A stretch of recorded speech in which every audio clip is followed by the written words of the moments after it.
وأفوض أمري إلى الله. إن الحمد لله نحمده ونستعينه ونستغفره ونؤمن به ونتوكل عليه ونعوذ بالله من شرور أنفسنا ومن سيئات أعمالنا من يهده الله فلا مضل له ومن يضلله فلا هادي له وأشهد أن لا إله إلا الله وحده لا شريك له وأشهد أن محمدًا عبده ورسوله أما بعد فإن خير الحديث كتاب الله وخير الهدي هدي محمد صلى الله عليه وسلم وشر الأمور محدثاتها وكل محدثة بدعة وكل بدعة ضلالة وكل ضلالة في النار. أعوذ بالله السميع العليم من الشيطان الرجيم. بسم الله الرحمن الرحيم. يا أيها الذين آمنوا اتقوا الله حق تقاته ولا تموتن إلا وأنتم مسلمون.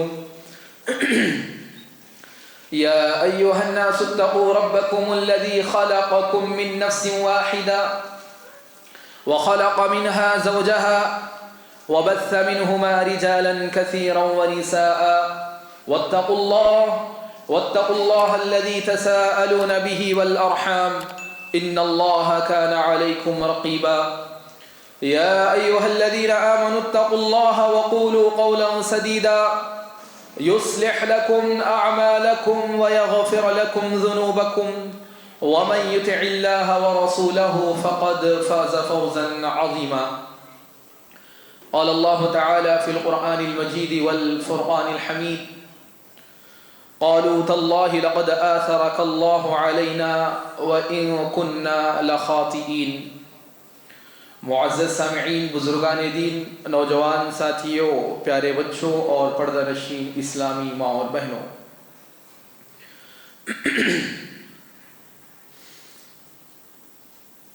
اللہ تعالیٰ نے انسانوں کو پیدا کیا اور قرآن مجید میں انسانوں کی کچھ کمیوں کا، خامیوں کا تذکرہ کیا. جیسے کہ اللہ نے فرمایا وَخُلِقَ الْإِنسَانُ ضَعِيفًا، کہ یہ جو ہم نے انسان کو پیدا کیا ہے بڑا کمزور پیدا کیا ہے، طبعی لحاظ سے، فکری لحاظ سے، جسمانی لحاظ سے، ہر لحاظ سے کہیں نہ کہیں انسان کے اندر کمی ہے، کمزوری ہے، ناقص پن ہے. تو کہیں اللہ نے فرمایا خلق الانسان من عجل، کہ ہم نے انسان کو جلد باز پیدا کیا ہے، کہ اس کی طبیعت یہی چاہتی ہے کہ اس کا جو بھی معاملہ ہے جلد از جلد نپٹ جائے، جلد مجھے فائدہ حاصل ہو، جلد میں بڑا بن جاؤں، جلد مجھے پوسٹ مل جائے، جلد مجھے اچھی نوکری مل جائے، ہر معاملے میں جلد بازی چاہتا ہے. تو معزز سامعین، جب انسان کے اندر کمزوریاں ہیں تو پھر ان کمزوریوں کا لازمی تقاضا یہ ہے کہ اس سے غلطیاں سرزد ہو. کہ اللہ کے رسول نے فرمایا کل بنی آدم خطاء، کہ ہر بنی آدم جو ہے خطا کار ہے، گنہگار ہے، اس سے غلطی سرزد ہو جاتی ہے، وہ کچھ نہ کچھ غلط کام کر بیٹھتا ہے. اور ہم جانتے ہیں کہ غلطیاں دو طریقے کی ہوتی ہیں، ایک اللہ کے معاملے میں غلطی کرنا، اللہ کی نافرمانی کرنا، اللہ کی معاملے میں معصیت کا شکار ہو جانا. اور یہ ایسا مسئلہ ہے جس میں ہم اللہ تعالیٰ سے معافی مانگ لیتے ہیں، کئی دعائیں کرتے ہیں اللہ تعالیٰ سے کہ اللہ تعالیٰ ہمیں معاف کر، اے اللہ ہمیں بخش دے، اے اللہ ہم پر رحم فرما، ہم پر کرم فرما، ہم گنہگار، ہم خطا کار، ہم عاصی، ہم خطا کار، تمام چیزیں بولتے اللہ تعالیٰ سے معافی مانگتے ہیں ہم، اور اس میں ہمیں کوئی قباحت محسوس نہیں ہوتی، ہم پورے فخر کے ساتھ اللہ تعالیٰ سے معافی مانگتے ہیں. لیکن محترم سامعین، وہیں پر کئی غلطیاں ہماری ایسی ہوتی ہیں جن کا تعلق انسانوں سے ہوتا ہے. میں غلطی کرتا ہوں میرے بھائی کے معاملے میں غلطی کرتا ہوں، میں اپنا معاملہ بگاڑتا ہوں فلاں انسان کے ساتھ اپنا معاملہ بگاڑتا ہوں، میں غلط کرتا ہوں تو کسی انسان کے معاملے میں غلطی کرتا ہوں، میں کسی کو دھوکہ دیتا ہوں، میں کسی کو جھوٹ بولتا ہوں، میں کسی کی غیبت کرتا ہوں، میں کسی کی چغلی کھاتا ہوں، میں کسی کا مال ڈباتا ہوں، میں کسی کا نقصان کر دیتا ہوں۔ لہذا یہ معاملہ انسان کی غلطی سے انسان کی غلطی کا ہے۔ تو لہذا جس طریقے سے ایک بندہ اللہ سے معافی کا طلبگار ہوتا ہے، اسی طریقے سے یہ ایک عظیم خلق ہے، اخلاق ہے کہ ایک بندہ ایک بندے سے بھی معافی مانگے۔ آج ہمارا خطبہ بس اسی پس منظر میں بیان کیا جائے گا۔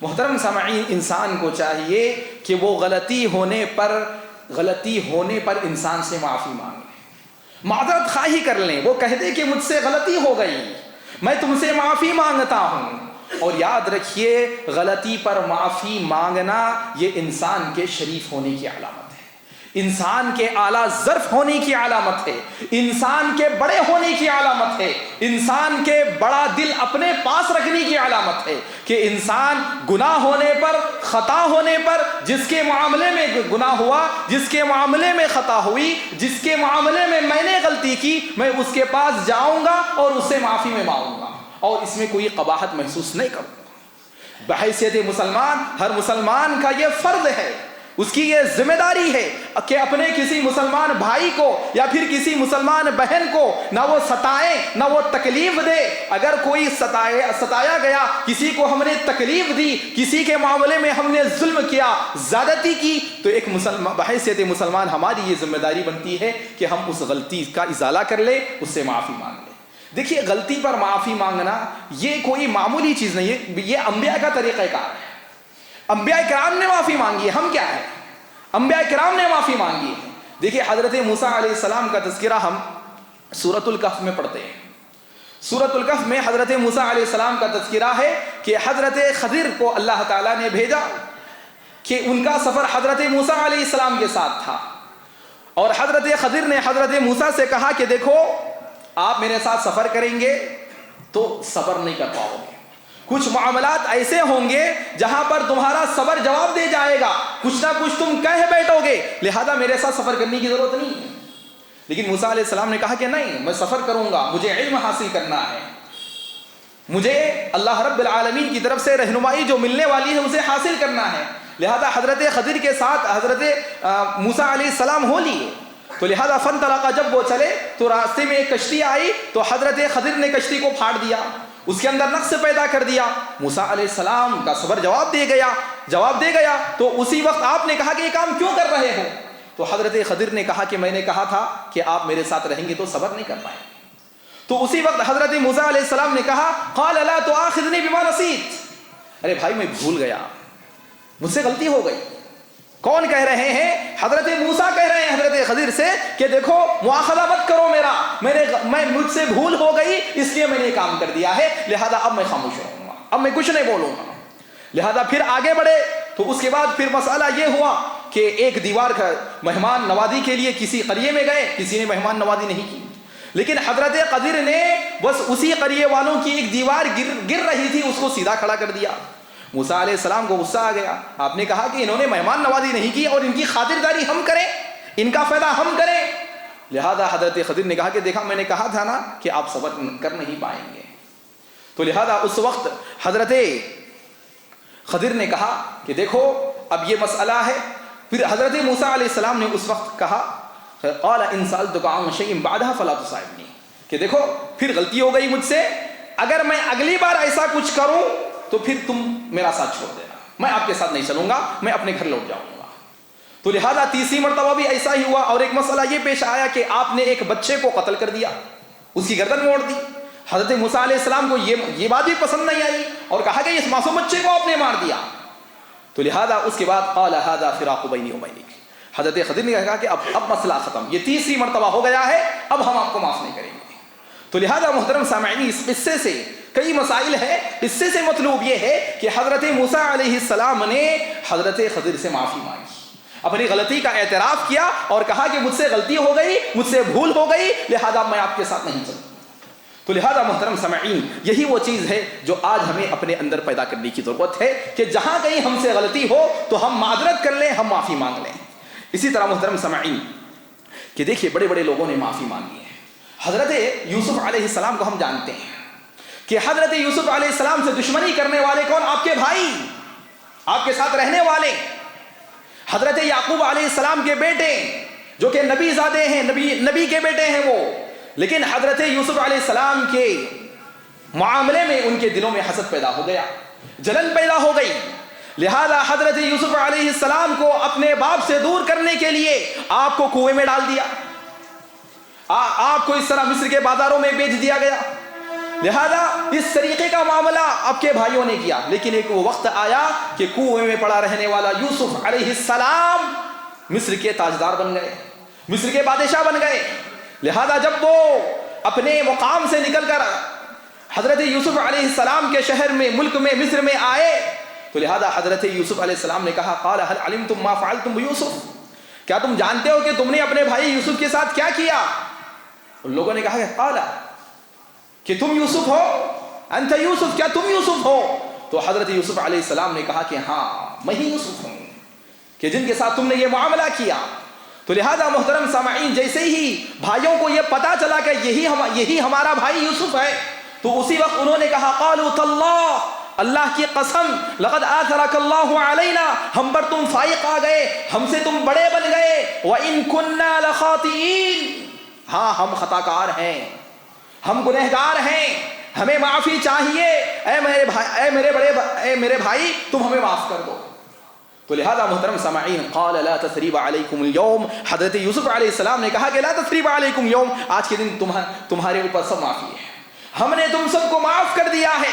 اسی طرح یہی بھائی حضرت یعقوب علیہ السلام کے پاس آئے اور کہا کہ قالوا یا ابانا, اے ہمارے ابو جان تم ہمیں معاف کر دو. لہذا حضرت یعقوب علیہ السلام نے بھی اپنے بچوں کو معاف کیا. تو لہذا محترم سامعین حضرت یوسف علیہ السلام کے بھائیوں نے معافی مانگی اور معافی بھی قبول کی گئی.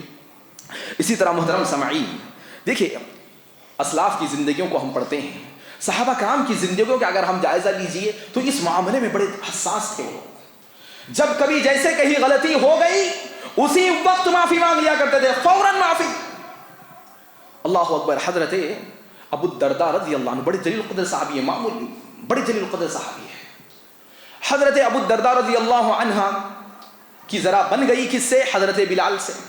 دیکھیں یہ بات یاد رکھیے, حضرات صحابہ کرام بشر تھے, انسان تھے, غلطی کا امکان ان سے بھی تھا, روزانہ کے معاملات آپس میں ان کے بھی ہوتے تھے, کچھ تانگ جھانک ہوتی تھی, کچھ معاملات بگڑتے تھے. اسی طرح کوئی معاملہ بگڑ گیا حضرت ابو الدرداء اور حضرت بلال حبشی رضی اللہ عنہ کے درمیان. لہذا حضرت ابو الدرداء نے کہہ دیا یا ابن السوداء, اے کالی کلوٹی عورت کے بچے. جب یہ بات حضرت ابو الدرداء سے حضرت بلال نے سنی تو حضرت بلال آبدیدہ ہو گئے, رونے لگ گئے کہ ماں کے ذریعے سے آپ کو آر دلایا گیا. لہذا دوڑے دوڑے اللہ کے رسول صلی اللہ علیہ وسلم کے پاس تشریف لائے حضرت بلال, اور آپ نے کہا کہ اللہ کے رسول ابو الدرداء میرے لیے ایسی بات کہتے ہیں, میری ماں کا واسطہ دیتے ہیں, وہ میری ماں کا نام لیتے ہیں, میری ماں کو کالی کلوٹی عورت کہہ کر وہ مجھے آر دلا رہے ہیں. اللہ کے رسول صلی اللہ علیہ وسلم اسی وقت ابو الدرداء کو بلایا اور کہا ابو الدرداء انک امرؤ جاہلیہ. اس طریقے کے الفاظ اللہ کے رسول نے کہا کہ ابو الدرداء تیرے اندر میں آج بھی زمانے جاہلیت کی خوبوں کو دیکھ رہا ہوں. زمانے جاہلیت کے جو عادت و اطوار ہیں, جو چیزیں ہیں, کیا تیرے اندر آج بھی وہ باقی ہے؟ اتنی بات کیا کہی اللہ کے رسول نے, حضرت ابو الدرداء کے پاؤں تلے زمین کھسک گئی. حضرت ابو الدرداء پریشان ہو گئے, اسی وقت رونے لگے, گڑگڑانے لگے, زمین پر لیٹ گئے, اپنے چہرے کو زمین سے چپکا دیا. اللہ اکبر. دیکھیے اعتذار کیسا ہوتا ہے, معذرت کیسی, معافی کیسی ہوتی ہے. اپنے چہرے کو زمین پر لوٹ پوٹ کرنے لگے حضرت ابو الدرداء, اور حضرت بلال سے کہہ رہے ہیں کہ اے بلال, اگر تو میرے چہرے کو نہیں روندے گا تو میں نہیں سمجھوں گا کہ تو نے مجھے معاف کیا. اے بلال تو مجھے معاف کر, مجھ سے بڑی غلطی ہو گئی ہے, اللہ کے رسول نے میری اتنی بڑی بات کہہ دی ہے, کہ اے بلال تو مجھے معاف کر دے. حضرت بلال بھی اسی وقت رونے لگ گئے. اسی وقت رونے لگ گئے حضرت بلال, اور اٹھایا انہیں اپنے گلے سے لگایا اور کہا کہ ابو الدرداء, جو تیری پیشانی اللہ کے سامنے جھکتی ہے اس پیشانی پر میں پیر نہیں رکھ سکتا, میں پیر نہیں رکھ سکتا. تو اسی وقت محترم سامعین دونوں معانقہ کر کے رونے لگ گئے. تو محترم سامعین یہ ہوتی ہے معافی, یہ ہوتی ہے معافی. جب کسی کے لیے ہماری زبان سے کچھ نکل جائے, کچھ زیادتی ہو جائے, ہمارے دلوں میں اتنی غیرت ہونی چاہیے, ہمارے دلوں میں ایسا ایمان ہونا چاہیے کہ میرے بھائی کے لیے میرے دل میں کوئی بات نہ ہو, میں ابھی اس وقت میں میرے بھائی سے معافی مانگوں گا. لہذا محترم سامعین معافی مانگی گئی اور عملی نمونہ پیش کیا گیا کہ کسی کے لیے کسی کے دل میں کبھی کوئی خلل نہیں ہونا چاہیے, عداوت نہیں ہونی چاہیے, دشمنی نہیں ہونی چاہیے, فوراً معافی مانگ لینی چاہیے. لہذا محترم سامعین معافی مانگی گئی اور معافی کو قبول کیا گیا. اور محترم سامعین بات یہی ہے, دیکھیے ایک ہے معافی چاہنا اور ایک ہے اگر کسی نے معافی مانگی تو معافی کو قبول بھی کر لینا. یہ بات بھی اہم ہے.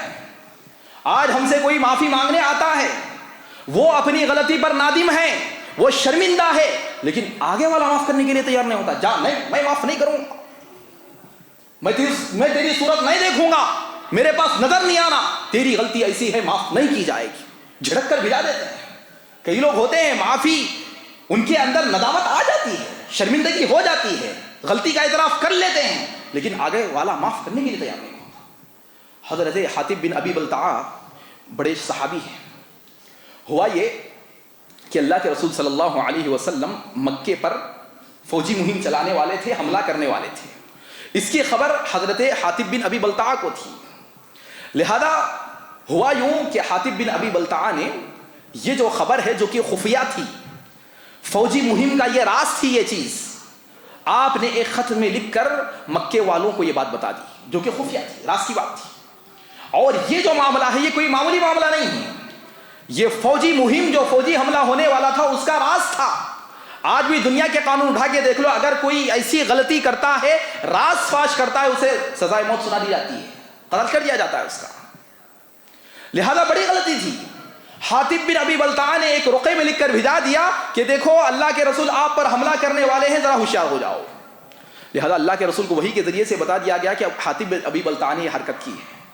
تو لہذا اسی وقت اللہ کے رسول نے 2 صحابی کو بھیجا کہ دیکھو جس عورت کو انہوں نے یہ خط دے کر بھیجا ہے وہ ایک مقام پر موجود ہے, جا کر اس سے وہ خط چھین لینا. لہذا گئے, وہ خط لا لیا گیا.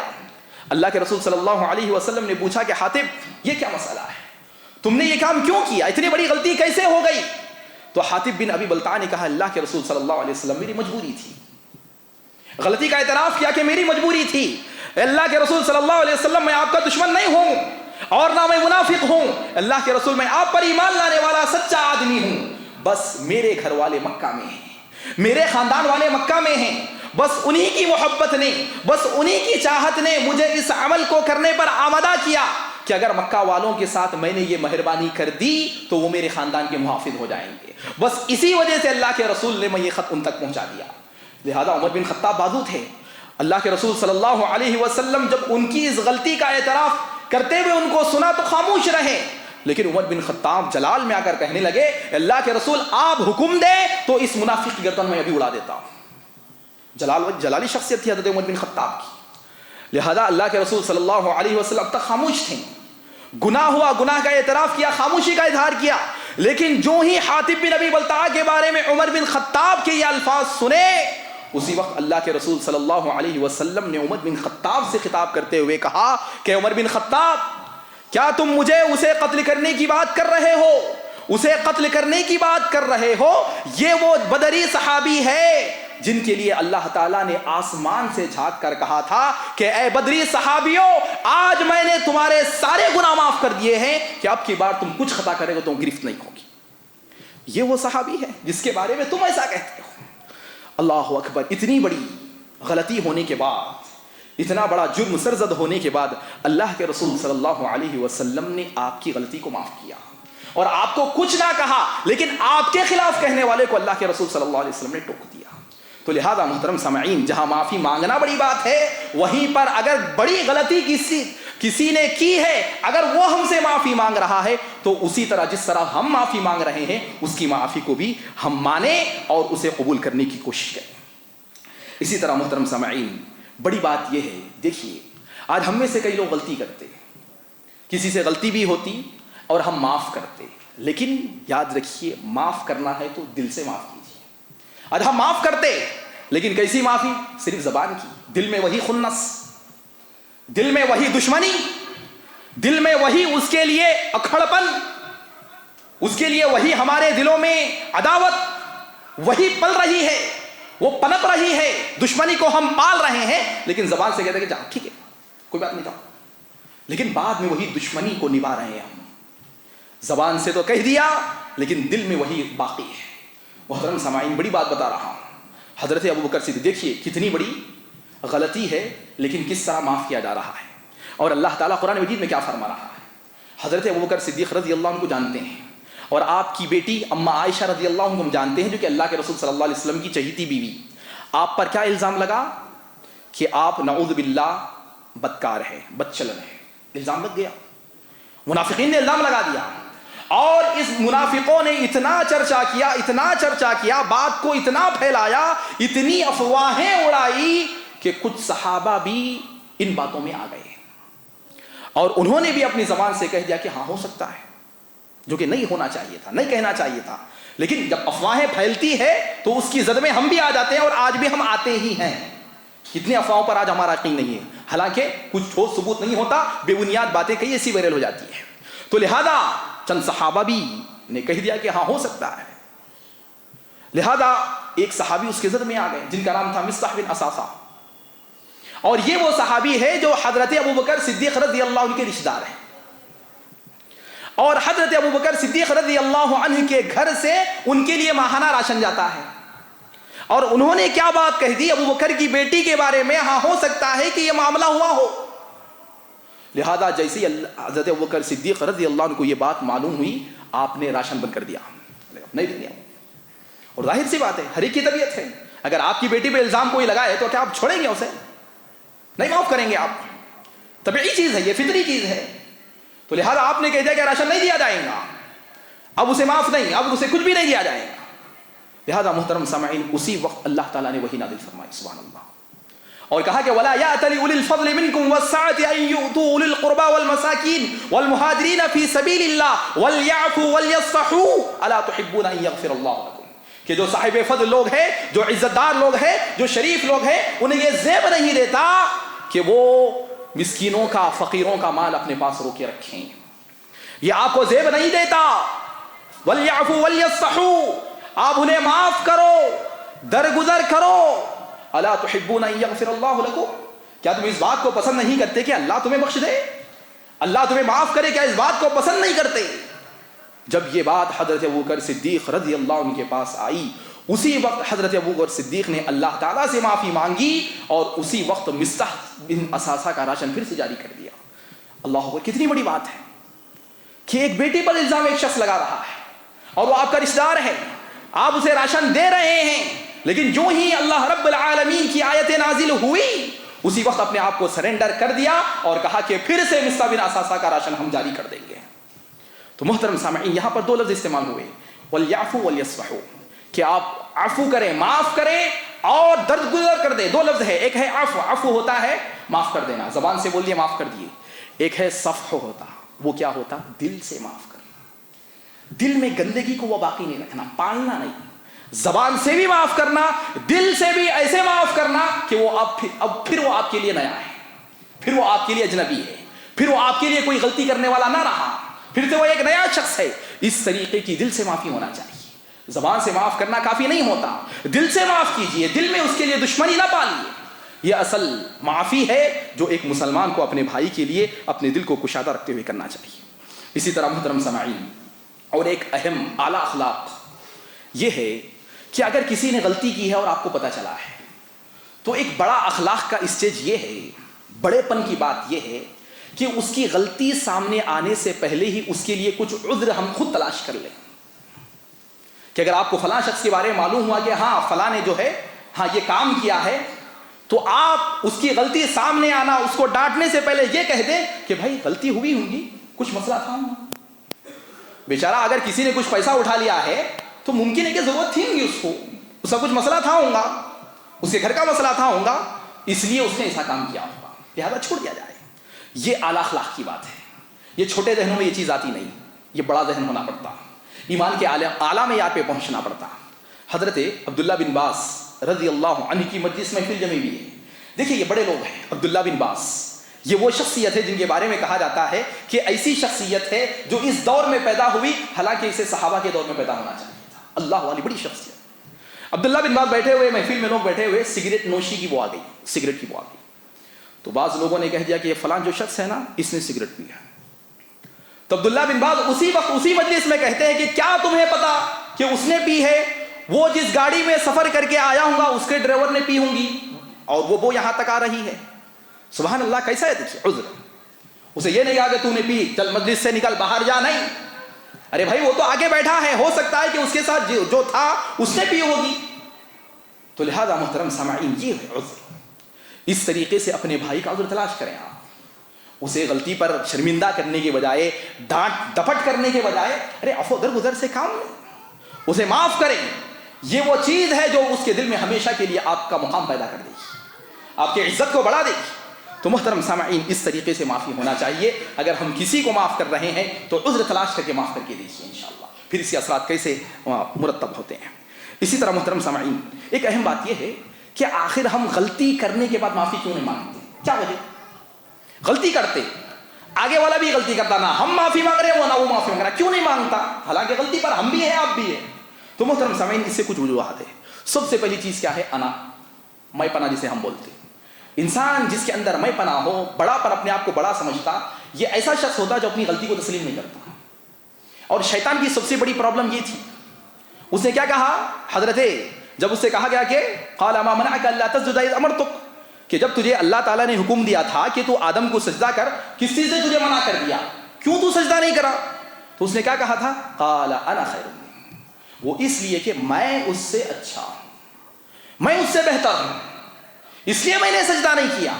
لہذا اس کی انا نے اسے لے ڈوبا، اور قیامت تک کے لیے وہ مردود ہو گیا، لعین ہو گیا، ہمیشہ اس پر لعنت بھیجی جاتی ہے۔ جب بھی اعوذ باللہ من الشیطان الرجیم پڑھ رہے ہیں، اس پر آپ مردود ہونے کی بد دعا دے رہے ہیں، اس پر لعنت کر رہے ہیں، اور لعنت کی جاتی رہے گی قیامت تک۔ تو لہذا محترم سامعین، یہ لعنت کا مستحق کیوں قرار پایا؟ انا، میں پڑا، میں بڑا، میں کیسے معاف کروں، میں کیسے معافی مانگوں؟ غلطی کرا ہوں گا میں، لیکن معافی کیوں مانگوں؟ میرا مقام نہیں ہے، اسٹیٹس نہیں ہے، میں بڑا آدمی نہیں ہوں، میں معافی مانگوں؟ لہذا محترم سامعین، یہ انا انسان کو تباہ کر کے رکھ دیتی ہے۔ اسی طرح محترم سامعین، دوسری چیز ہے، بعض لوگ کیا کرتے ہیں؟ اپنی عقل کو معیار بناتے ہیں، کتاب و سنت کو نہیں، میں جو بولا وہی صحیح، اس کی وجہ سے معافی نہیں مانگتے کہ ہم جو بولے وہی صحیح ہے، گرچہ کہ غلط ہے، وہ چار لوگ بتا رہے کہ نہیں بھائی آپ جو بولے غلط، لیکن یہ صاحب کیا کرتے ہیں؟ میری عقل، میں ذہین، میں فقیر، میں پڑھا لکھا، بھائی میں جو کہہ لہذا میں بولے تو غلط کیسا؟ نہیں ہو سکتا۔ عقل کو معیار بنا کر آج بہت سارے لوگوں نے نعوذ باللہ قرآن و سنت کا بھی انکار کیا ہے، علماء کی بے حرمتی کی ہے، قرآن و حدیث کا مذاق اڑایا ہے لوگوں نے۔ کیوں؟ کیونکہ قرآن و سنت کو انہوں نے فہم صحابہ کے مطابق سمجھنے کی کوشش نہیں کی، اپنے عقل کو معیار کیا، خود بھی گمراہ ہوئے، کئی لوگوں کو گمراہ کر کے چھوڑ دیا۔ تو لہذا محترم سامعین، اپنے عقل کے گھوڑے نہیں لڑوانا، عقل کے گھوڑے نہیں لڑوانا۔ کتاب و سنت سے جو ہمارے لیے پیغام مل گیا، آمنا صدقنا سمعنا واطعنا، سن لینا، اطاعت کرنے پہ لگ جانا۔ تو لہذا یہ عقل کا معیار انسان بنا لیتا ہے، تو لہذا ایسا شخص پھر معافی مانگنے کے لیے، معاف کرنے کے لیے تیار نہیں ہوتا۔ اسی طرح محترم سامعین، کئی لوگ ایسے ہوتے ہیں غلطی کرنے کے بعد اس کے لیے عذر ڈھونڈ لیتے، بہانہ بنا لیتے، بھائی آپ غلط کریں نا، کیوں کریں؟ ارے نہیں بھائی، ہر کوئی کر رہے ہو، میں غلط کرے تو کیا ہوا، ہر کوئی کر رہا ہو۔ ارے بھائی آپ جھوٹ بول رہے ہیں، ارے ساری دنیا جھوٹ بول رہی ہے، میرے بولنے میں کیا ہے؟ ارے بھائی سود نہیں لینا بھائی، ارے کیا بات کر رہے ہیں بھائی، ساری دنیا لی۔ تو دنیا کو بہانہ بنایا، کوئی حالات کو بہانہ بناتا، کوئی مجبوری کو بہانہ بناتا، اس طرح کرتے کرتے اپنی غلطی کی معافی مانگتا ہی نہیں ہو، اس طریقے کے بہانے وہ بنا کے رکھ لیتا ہزار۔ جھوٹ بولا نہیں، فلاں کی وجہ سے میں جھوٹ بولا، فلاں بولے تو میں بولا تو جھوٹ ہی نا، لیکن تسلیم کرنے کے لیے تیار نہیں، کیونکہ اس نے اپنے جھوٹ کے لیے ایک بہانہ تراش کے رکھا ہوا ہے۔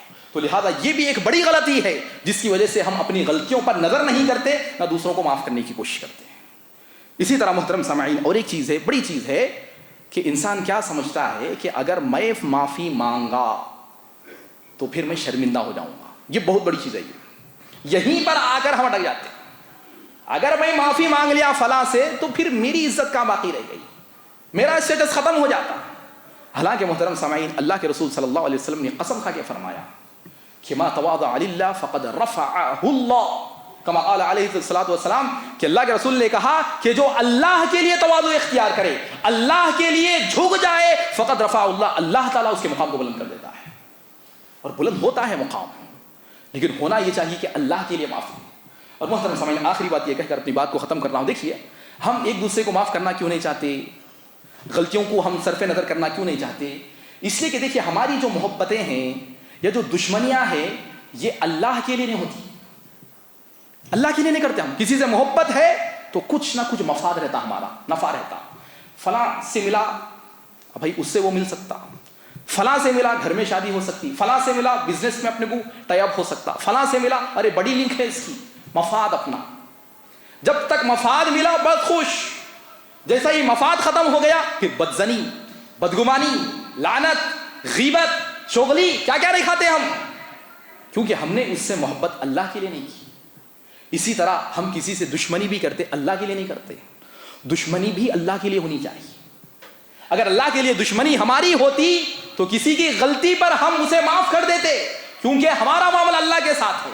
ہم یہ سمجھتے ہیں کہ اللہ کے لیے ہم نے اس سے دشمنی کی ہے, یہ میرا ذاتی کوئی مسئلہ نہیں کہ میں اسے لے ہوں, بڑھاؤں, اپنے دل میں دشمنی پالوں. تو لہذا محترم سامعین یہ بنیادی وجہ ہے جس کی وجہ سے نہ ہم محبت صحیح کرتے ہیں نہ دشمنی صحیح کرتے ہیں. دشمنی صحیح کرنے کی بات نہیں ہے, لیکن معاف کرنے کے معاملے میں ہم نہیں آتے. وہ اس لیے کہ ہم نے اپنے معیار بنا لیے محبت کرنے کی بھی اور دشمنی کرنے کی بھی, جس کی وجہ سے آج ہم ایک دوسرے کو معافی نہیں کرتے. اور محترم سامعین دیکھیے یہی وجہ ہے آج ہماری ان غلطیوں کی وجہ سے, غلطیوں کو معاف نہیں کرنے کی وجہ سے آج شوہر اور بیوی کا معاملہ صحیح نہیں ہے. شوہر بیوی سے پریشان, بیوی شوہر سے پریشان, شوہر اپنی غلطی پر اڑا ہوا ہے, بیوی اپنی غلطی پر اڑی ہوئی ہے, خاندان تباہ ہے. ایک خاندان دوسرے خاندان سے نہیں مل رہا, بڑا بھائی چھوٹے بھائی سے نہیں مل رہا, بہن بڑے بھائی سے ملنے کے لیے تیار نہیں, چھوٹی بہن بڑے بھائی سے بات کرنے کے لیے تیار نہیں. کیوں؟ کہ چھوٹی سی غلطیاں ہیں, کچھ غلط فہمیاں ہیں جو ایک دوسرے کو معاف کرنے کے لیے تیار نہیں. سالوں بیت رہے لیکن بھائی بہن کی صورت دیکھنے کے لیے تیار نہیں. اولاد والدین کی شکایت کر رہے ہیں, والدین اولاد کی شکایت کر رہی ہے کہ ایک دوسرے کے لیے کچھ نہ کچھ رکھا گیا ہے. تو محترم سامعین یہ غلطیوں کو معاف نہیں کرنا, غلطیوں پر اڑے رہنا آج ہمارے سکون کو تباہ و برباد کر کے رکھ دیا ہے. اگر اس ایک معاملے میں صرف نظر سے کام لے لیں محترم سامعین, ہم خوشحال ہو جائیں گے, الحمدللہ ہم مل جائیں گے, پھر سے ہماری دوستیاں قائم ہو جائیں گی, پھر سے ہماری رشتہ داریاں جڑ جائیں گی, پھر سے میاں بیوی کے درمیان محبت بحال ہو جائے گی. ذرا اپنے دل کو جھکانا اور دل سے معاف کر کے دیکھیے, پھر انشاءاللہ اللہ تعالی ہمارے حالات کو کیسے بہتر سے بہتر بنا دیتا ہے. اور یہ اصول بھی ہے, معاف کریں گے تو اللہ معاف کرے گا, رحم کریں گے تو اللہ رحم کرے گا, درگزر کریں گے تو اللہ درگزر کرے گا. صرف ایک شخص اس وجہ سے جنت میں چلا گیا کیونکہ اس کے اندر ایک ہی خوبی تھی کہ وہ لوگوں کا قرض معاف کیا کرتا تھا. واقعہ مشہور ہے, اس وجہ سے وہ جنت میں داخل ہو گیا. اللہ نے پوچھا تیرے پاس کیا نہیں کیا, اس نے کہا کہ کچھ بھی نہیں ہے, بڑا کام, صرف ایک کام کرتا تھا, لوگوں کو معاف کرتا تھا. اللہ نے کہا کہ تیری اسی ادا کو میں نے پسند کیا, تو نے لوگوں کو معاف کیا, میرے بندوں کو معاف کیا, میں نے تجھے آج معاف کر دیا.